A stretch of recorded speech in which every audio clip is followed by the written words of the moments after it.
اس کی جلد پھٹنے لگی، جسم سے بال نکل آئے، ہاتھ پنجوں میں بدل گئے۔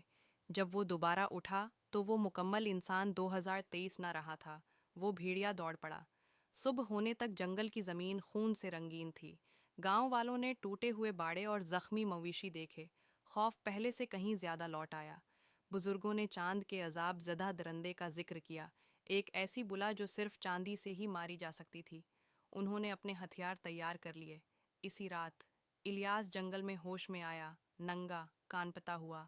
یادیں اس پر ٹوٹ پڑیں، دوڑنا، شکار کرنا، قتل کرنا۔ اس کی آنکھوں سے آنسو بہنے لگے۔ اب وہ جان چکا تھا، جس عفریت سے لوگ ڈرتے تھے وہ خود وہی تھا۔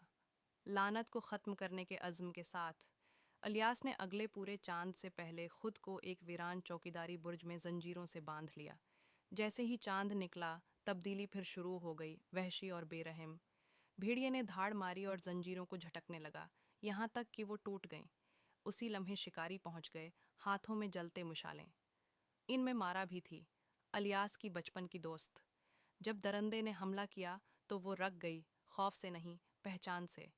بھیڑیے کی چمکتی آنکھوں میں اسے الیاس نظر آیا، مدد کی التجا کرتا ہوا۔ اس نے اپنی چاندی کی تلوار نیچی کر لی۔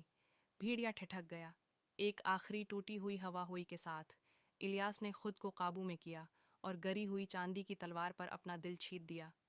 جنگل خاموش ہو گیا۔ اس رات کے بعد سلور پائن سکون سے سونے لگا، مگر کبھی کبھار پورے چاند کی رات ہوا میں ایک اداس ہوا ہوئی گونجتی ہے، کسی عفریت کی نہیں، بلکہ اس انسان کی جس نے اپنے اندر کے درندے پر انسانیت کو ترجیح دی۔